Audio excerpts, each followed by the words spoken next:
Hi, this is Jim Cranston from 7 Every Minute and 7everyminute.com, the podcast and website by, for, and about baby boomers. So I apologize if you were listening live. Here it is. It's 10 after. Oh my gracious. I'm my own worst enemy, quite frankly, because I keep finding more things kind of like, ooh, this would actually go with the story. I should put this in too. And so I do appreciate that you waited around, and I I appreciate you, everyone. And so I try and be less tardy and more on time, but it rarely works out, it seems. So last week we talked about finding meaning in life and joy in the world around us. And so kind of this week we're going to extend upon that a little bit. We're going to talk about living our life to the fullest, to our own life's goals, and having faith in ourselves. And going to use an example from last night's Olympics, actually, something that was called to my attention. It's actually a pretty inspiring story. So let's get started on that. So like I said, and also last week, I did tend to kind of wander a bit long, so I apologize for that. I'm going to, when I speak extemporaneously, much like in preparing the script for this, I keep coming up with more things that I want to talk about. And so things, tend to wander because that's just me, but they also tend to run a little long. So we'll see if we can be a little more concise tonight and just maybe keep it to under 15 minutes. We'll see if that can actually work. So yesterday, probably if you were looking at all on the Olympics and things like that, you saw the Russian skaters and the US skaters and all those things, but kind of buried down in there amongst all the others, and was brought to my attention by my extended family in Mexico, because they are all watching Donovan Carrillo from Guadalajara and Leon, Guanajuato. And just for those of you who follow me at all, you remember that my extended family is from Guanajuato, much like New York, New York. But they're from Guanajuato, and Leon is just a few miles away from that. And so this young gentleman, he was actually pretty inspirational. And, to go, okay, it's great that he made the Olympics, but it turns out he'd become the first Mexican figure skater to make it to the Olympics at all in 30 years, 30 years. And also the first Mexican figure skater ever to make it to the final round of the competition in the Olympics.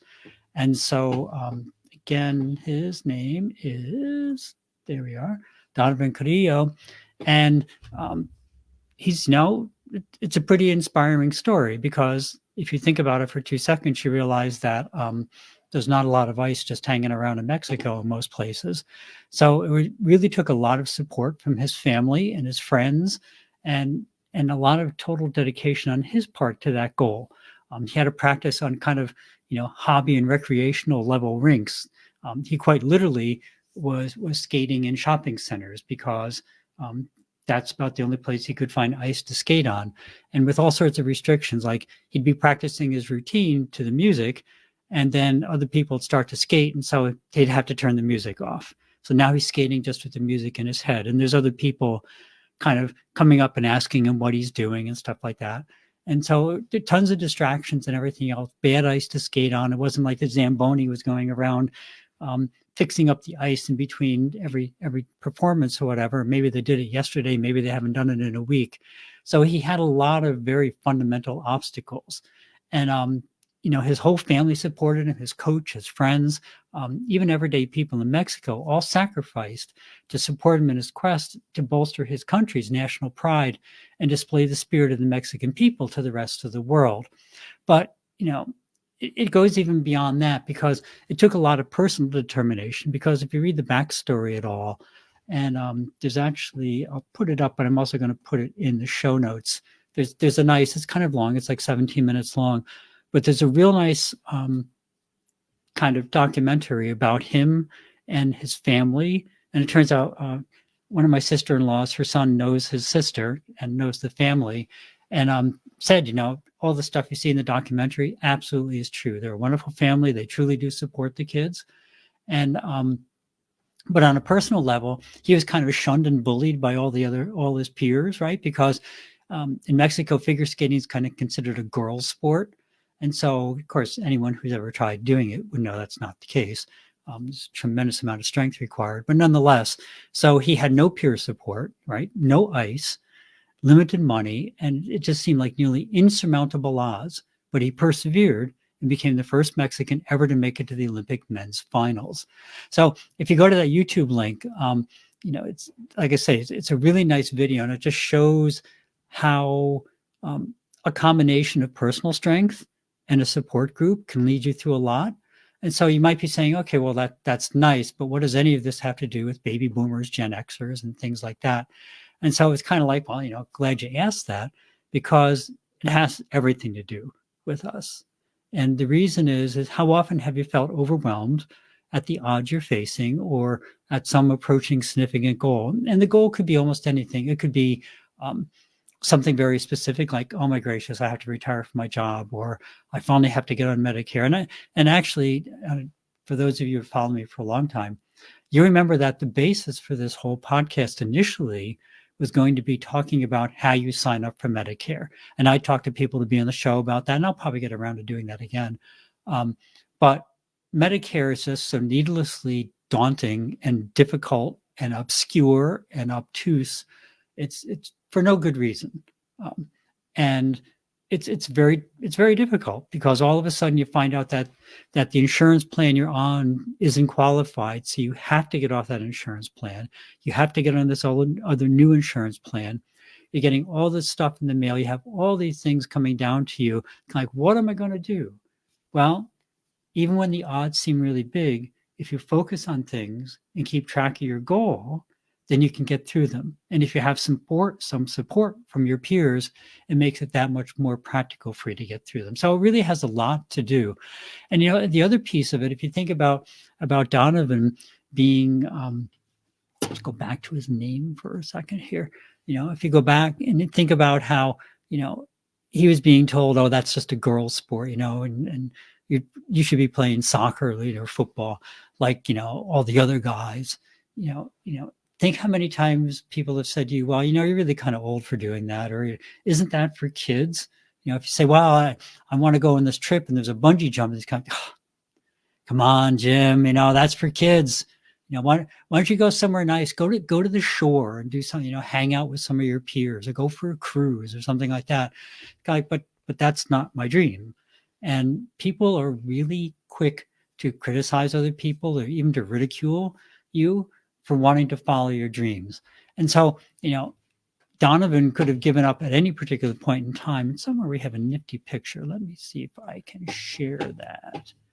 And we'll see. It's always exciting if we get the right one.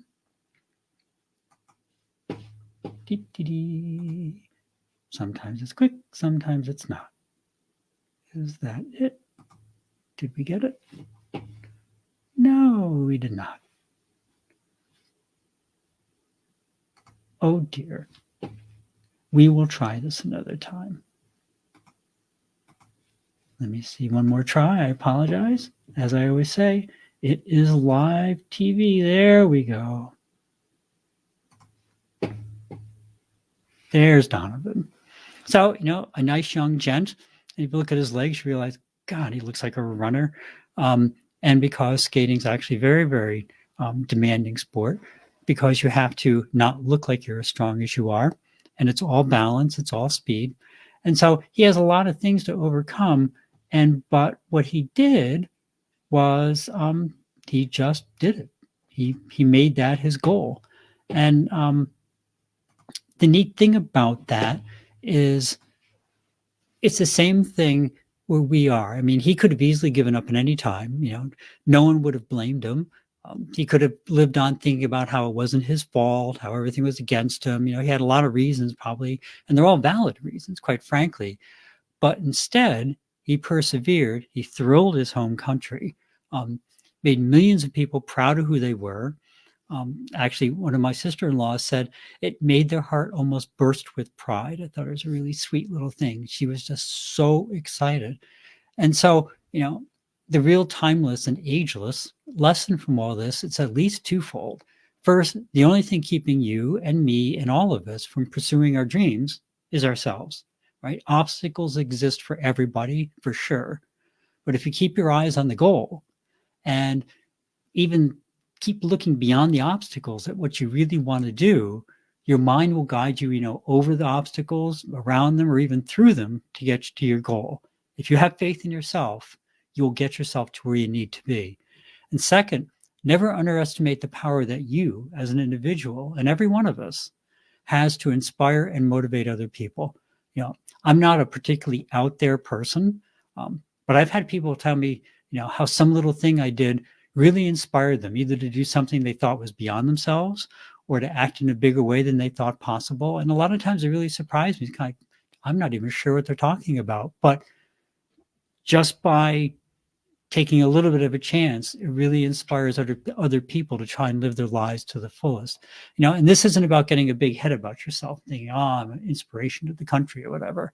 But this is simply recognizing that when we share our passion with others, it encourages them to think differently about the world and about their place in it. So, it may give them courage to try something new or to forgive someone who hurt them or to become comfortable with all the as we say, the imperfect imperfection that actually makes them uniquely wonderful. We are all made up of things that are good and some things that aren't perfect. And that's what makes us ourselves. And so if we become comfortable with that and we still put ourselves out there and try and let other people see what can be done, we can be an inspiration to every person we meet. And that's something that's pretty exciting to me. So on a related topic, if you follow me for any length of time, and if you did, thank you very much. But you also know that I'm somewhat religious.